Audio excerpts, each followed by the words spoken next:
Video کو like کر کے آگے شیئر ضرور کر دینا۔ اسلام میں نکاح کیوں ہے اور اسلام میں نکاح کی حیثیت کیا ہے؟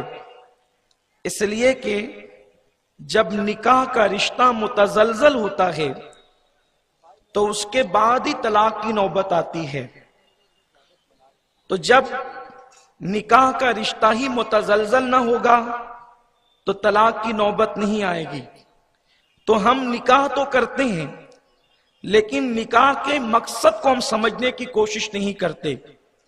جہالت کی بنیاد پر، نفسانی خواہشات کی بنیاد پر اور اپنی طبیعت کے مطابق لاقانونیت کی زندگی گزارنے کی بنیاد پر انسان طلاق جیسی بلا اور آفت میں گرفتار ہوتا ہے۔ سب سے پہلے ہمیں یہ سمجھنا ہوگا کہ اسلام میں نکاح کیوں ہے، اسلام میں عورت کا مقام کیا ہے۔ اس لیے کہ اسلام وہ مقدس مذہب ہے جو صرف قانون مسلمانوں کو نہیں دیتا بلکہ دنیا کے ہر انسان کو وہ قانون دیتا ہے، اور دنیا کے ہر انسان کو وہ ایک پرامن معاشرے کی دعوت دیتا ہے۔ ہم نکاح کے اندر جو خطبہ پڑھتے ہیں، جو ہمارے آقا صلی اللہ علیہ وسلم کی سنت ہے، ان خطبے میں ہم 3 آیتوں کی تلاوت کرتے ہیں، جن میں ہم سورۃ النساء کی تلاوت کرتے ہیں۔ اس کی میں نے تلاوت کرنے کا شرف حاصل کیا۔ میرا اللہ ارشاد فرماتا ہے، یا ایھا الناس، اے لوگو، اتقو، اللہ سے ڈرو۔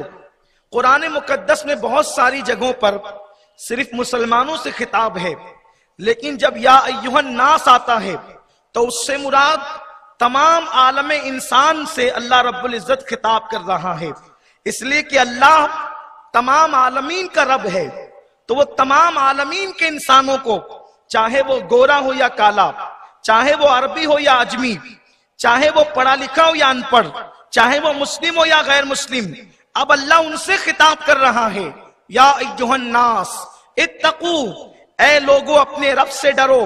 اللہ اکبر۔ اس رب کی شان کیا ہے؟ ربکم الذی خلقکم من نفس واحدہ، جس رب نے تمہیں ایک جان سے پیدا کیا۔ ہم سب کے باپ، چاہے وہ مسلم ہو یا غیر مسلم، چاہے وہ عربی ہو چاہے اجمی، چاہے وہ کالا ہو یا گورا، کوئی انسان ہو، اللہ نے ہر انسان کو ایک آدم سے پیدا فرمایا۔ میرے پیارے آقا صلی اللہ علیہ وسلم کے پیارے دیوانوں، مذہب اسلام کے اندر نکاح اللہ کے نبی صلی اللہ علیہ وسلم کی سنت ہے۔ طاقت ہونے کے باوجود، قوت ہونے کے باوجود، استطاعت ہونے کے باوجود اگر کوئی نکاح نہیں کرتا تو اللہ کے نبی صلی اللہ علیہ وسلم نے فرمایا، النکاح من سنتی فمن رغب عن سنتی فلیس منی، کہ نکاح میری سنت ہے۔ سنت کہتے ہیں طریقے کو۔ اللہ کے رسول صلی اللہ علیہ وسلم فرماتے ہیں، نکاح میری سنت ہے۔ جس نے اس سے رغبت نہیں کی، جس نے طاقت ہونے کے باوجود اس پر عمل نہیں کیا، اللہ کے حبیب علیہ الصلوۃ والتسلیم فرماتے ہیں، فلیس منا، وہ میری سوسائٹی کا ممبر نہیں۔ اللہ کے رسول صلی اللہ علیہ وسلم نے اس کو معاشرے سے نکال کر کے باہر کیا ہے جو طاقت ہونے کے باوجود نکاح نہیں کرتا۔ اس لیے کہ نکاح انسان کی نظروں کو حیا سے جھکا دیتا ہے، نکاح انسان کے اس محلال کو، بے چینی کو ختم کرتا ہے۔ اس لیے کہ اللہ رب العزت نے ہر انسان کے اندر نفسانی قوت پیدا کی ہے، جسے ہم سیکس کہتے ہیں۔ ہر انسان کے اندر یہ بھوک موجود ہے، اگر جائز طور پر انسان اس کے ازالے کی کوشش نہیں کرے گا تو اس کے قدم ناجائز طور پر اٹھیں گے۔ اس لیے اسلام کے اندر نکاح کو ایک مستقل حیثیت عطا کر دی گئی ہے۔ آپ دیکھیں جتنی بھی عبادتیں ہیں، نماز، روزہ، حج، زکوٰۃ، خیرات، صدقات، جتنی بھی عبادتیں ہیں، ساری عبادتیں زمین پر آنے کے بعد ہمیں ملی ہے، لیکن نکاح اللہ کو اتنا پسند ہے کہ میرے اللہ نے حضرت آدم علیہ السلام کو جب پیدا فرمایا تو جنت میں جناب حوا کے ساتھ جناب آدم علیہ السلام کا نکاح فرمایا۔ میرے پیارے آقا صلی اللہ علیہ وسلم کے پیارے دیوانوں، نکاح صرف جنسی تسکین کے لیے نہیں ہے، نکاح صرف اپنے سیکس کی تکمیل کے لیے نہیں ہے. نکاح کیوں ہے؟ اللہ رب العزت ارشاد فرماتا ہے لِتَسْكُنُوا إِلَيْهَا کہ تمہاری جو بیویاں ہیں وہ تمہارے لیے سکون کا ذریعہ ہے، وہ تمہارے لیے اطمینان قلبی کا ذریعہ ہے. آپ دیکھ لیں جس کے پاس بیوی نہیں ہے اس کی زندگی دیکھیں، اور جس کے پاس بیوی ہے اس کی زندگی دیکھیں. قرآن نے بیوی کو شوہر کے لیے سکون کا ذریعہ قرار دیا ہے. بیوی سکون کا ذریعہ ہے، بیوی اطمینان کا ذریعہ ہے. اللہ کے رسول صلی اللہ علیہ وسلم کے غلاموں، یہی وجہ تو ہے اللہ کے پیارے حبیب غیب داں نبی صلی اللہ علیہ وسلم نے ارشاد فرمایا کہ نیک بیوی جس کو مل گئی اس کو دنیا میں جنت مل گئی. اور جگہوں پر عورت کو بھیانک تصور دیا جاتا ہے. کوئی کہتا ہے عورت نحوست ہے، کوئی کہتا ہے عورت بے برکتی ہے. یہ اسلام کا تصور ہے کہ اسلام ایک بیوی کو، نیک بیوی کو دنیا کی جنت قرار دیتا ہے. اللہ کے حبیب علیہ الصلوۃ والتسلیم فرماتے ہیں کہ دنیا کی ساری چیزیں برتنے کا سامان ہے اور بہترین برتنے کا سامان جو ہے وہ نیک بیوی ہے. میرے آقا صلی اللہ علیہ وسلم کے دیوانوں، کائنات کی ہر نعمت آپ کو مل جائے لیکن اگر آپ کے پاس بیوی نہیں ہے تو آپ کی زندگی ناقص اور نامکمل ہے. آئیے اس کو قرآن سے سمجھتے ہیں. جس وقت اللہ نے جنت میں حضرت آدم علیہ السلام کو پیدا فرمایا، جناب آدم علیہ السلام کی ولادت طیبہ ہوئی. ولادت اس معنی میں کہ اللہ نے اپنے دست قدرت سے آدم کا مجسمہ بنایا. یہ حضرت آدم علیہ السلام وہ ہیں کہ پوری دنیا کے انسان ان کی اولاد ہیں.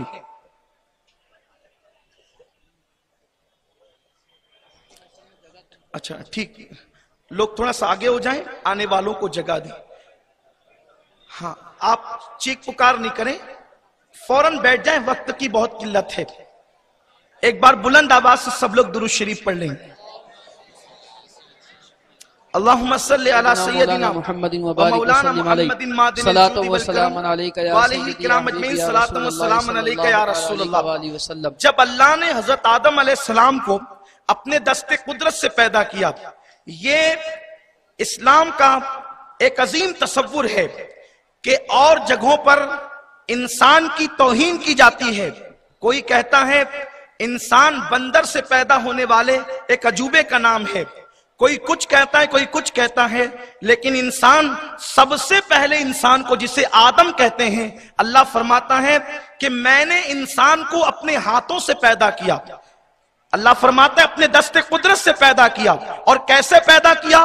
لَقَدْ خَلَقْنَا الْإِنسَانَ فِي أَحْسَنِ تَقْوِيمٍ، ہم نے انسان کو اپنی مخلوق میں سب سے حسین اور خوبصورت پیدا کیا. ملائکہ سے بھی خوبصورت مخلوق کا نام ہے انسان. یہ تبسم ریز کلیاں، یہ بلکھاتی ہوئی ندیاں، یہ طغیانی پر اور شباب پر اپنی زندگی کے لمحات کو جو ہے وہ گزارنے والے سمندر، یہ سیب کی موتیاں، یہ شفق کا جمال، یہ افق کی سرخی، یہ سورج کی کرنیں، یہ چاند کی چاندنی، جتنی مخلوق اللہ کی ہے سب سے خوبصورت ترین اگر کوئی مخلوق ہے تو اسے انسان کہتے ہیں. حضرت آدم علیہ السلام کو اللہ نے جنت میں پیدا کیا. حضرت آدم علیہ السلام جنت میں تھے. جنت میں کیا کمی تھی؟ جنت کہتے ہی اسے ہیں جہاں کوئی کمی نہ ہو. وہاں جنت کی حوریں ہیں، وہاں باغات ہیں، وہاں نہریں ہیں، وہاں ہر نعمت موجود ہے. لیکن حضرت آدم رب کی بارگاہ میں عرض کرتے ہیں میرے اللہ، میرے رب، یہاں پر سب کچھ ہے لیکن یہاں کوئی میرا ہمدم نہیں ہے، کوئی میرا ہمراز نہیں ہے، کوئی میرا اپنا نہیں ہے، کوئی میرے جیسا نہیں ہے. تو اللہ تبارک و تعالیٰ نے حضرت آدم علیہ السلام کی بائیں پسلی سے، جو اوپر والی پسلی ہے، اس سے حضرت حوا کو پیدا کیا. اسی لیے جو ماہرین ہیں وہ کہتے ہیں کہ انسان کے دائیں طرف پسلیاں زیادہ ہیں اور بائیں طرف ایک پسلی کم ہے. اس لیے کم ہے کہ اس ایک پسلی سے اللہ نے حضرت آدم کی بیوی حوا کو پیدا کیا. اب یہاں ذرا غور فرمائیں آپ، इसी में आपको औरत का मकाम और मर्तबा भी मिलेगा, और इसी में आपको तलाक का इलाज भी मिलेगा कि तलाक पर हम किस तरीके से बंद बांध सकते हैं। जब तक शौहर की नजर में बीवी का मुकाम नहीं होगा, उस वक्त तक के कोई बीवी और शौहर सुकून और इत्मीनान की जिंदगी नहीं गुजार सकते। हमें समाज में एक मकाम मुतय्यन करना होगा कि किसका मकाम क्या है, किसका मर्तबा क्या है। बीवी पैर की जूती का नाम नहीं है। लोग ये समझते हैं कि मैं मर्द हूं, मैं कमा करके लाता हूं, मैं ताकतवर हूं, मैं कुव्वत वाला हूं, इसलिए शौहर का मतलब यह है कि हमेशा मोचों पर ताव होगा। शौहर का मतलब यह है बीवी को मारा जाएगा। शौहर का मतलब यह होगा हर वक्त गालियों से नवाजा जाएगा। इस्लामी शौहर क्या है, कुरान ने शौहर का तसव्वुर क्या दिया है और बीवी का मकाम क्या दिया है, उसे समझने की कोशिश करें। लोग कहते हैं बीवी तो पैर की जूती का नाम है, जब चाहे उतार कर फेंक दे। बीवी पैर की जूती का नाम है तो तेरी माँ भी तेरे पैर की जूती है, इसलिए कि माँ भी तो औरत ही हुआ करती है, बहन भी तो औरत ही हुआ करती है। अगर औरत पैर की जूती का नाम होता तो अल्लाह के रसूल ये ना कहते अल जन्नतो तहता अक़दामिल उम्महात, जन्नत तुम्हारी माओं के कदमों के नीचे है। नादान, जिस बीवी को, जिस औरत को तू पैर की जूती कह रहा है, वही औरत के कदमों के नीचे जन्नत है। इस्लाम में औरत का तसव्वुर क्या है, इस्लाम में औरत का मकाम क्या है। बेटी पैदा हुई है, मेरे रसूल फरमाते हैं जिसके यहाँ बेटी पैदा हो और वो खुशी करे, अल्लाह उस बाप को जन्नती करार देता है।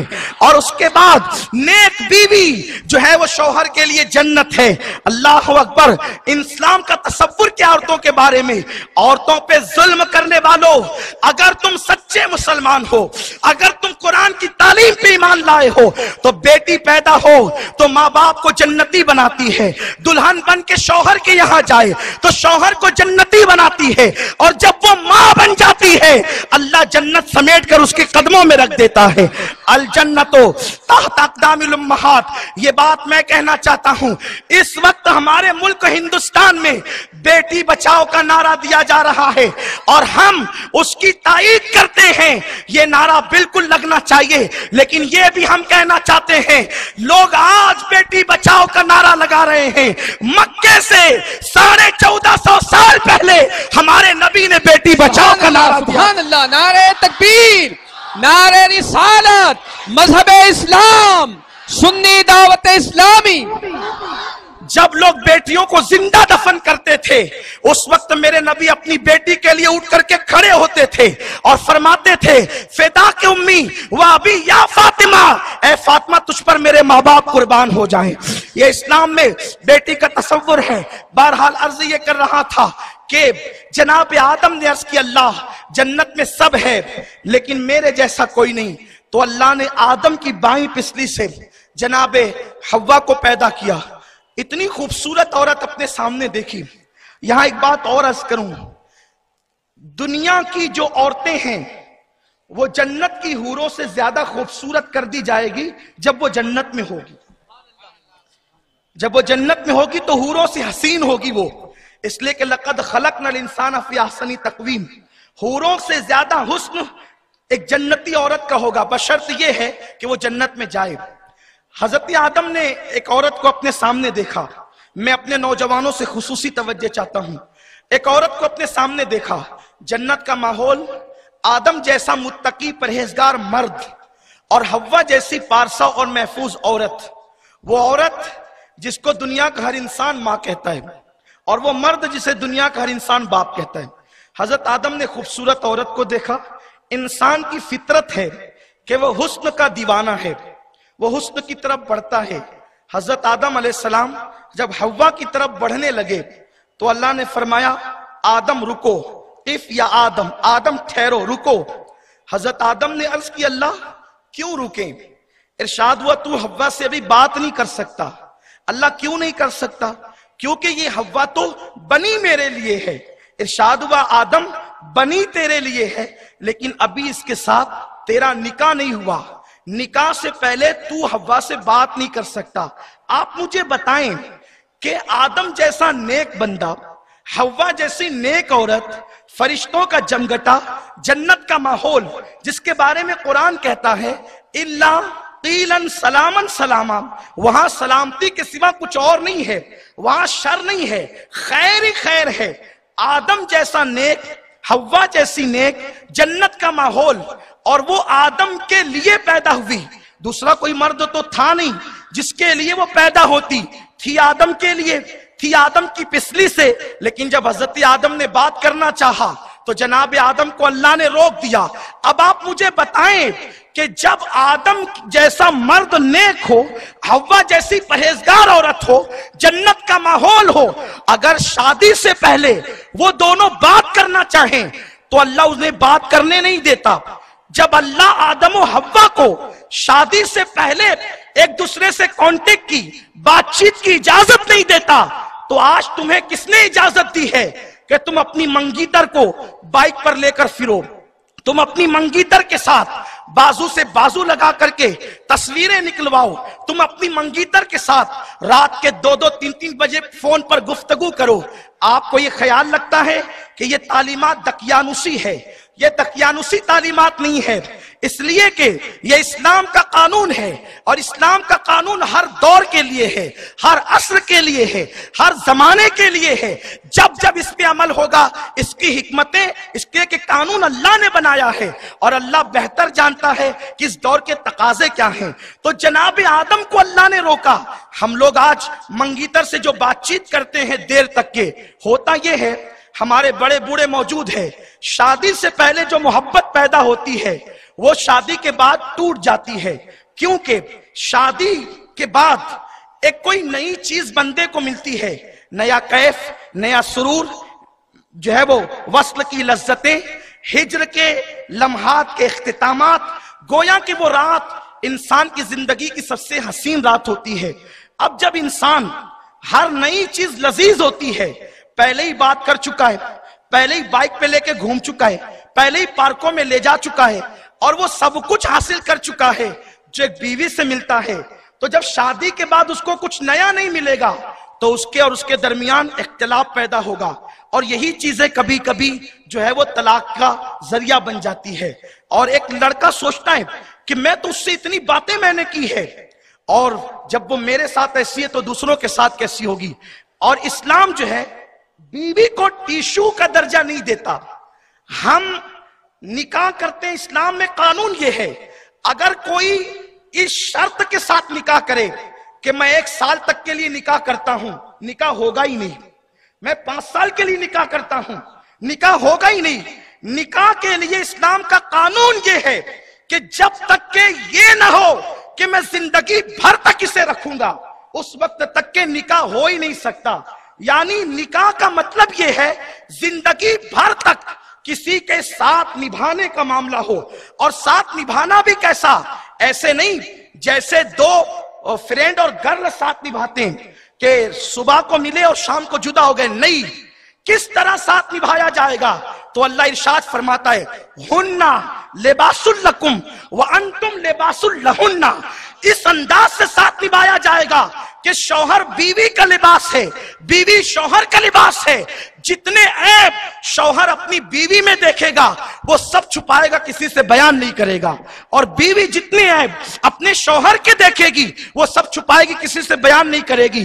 कितनी मोहब्बत होगी आपस में। अल्लाह ने बाईं पिछली से पैदा किया हव्वा को। हर मामले में इस्लाम ने राइट, दाएं को जो है वो अहमियत दी, लेकिन जब औरत की पैदाइश की बात आई तो अल्लाह ने बाईं पिछली से पैदा किया। क्यों? वीडियो अगर अच्छा लगा हो तो लाइक करके आगे शेयर ज़रूर कर देना।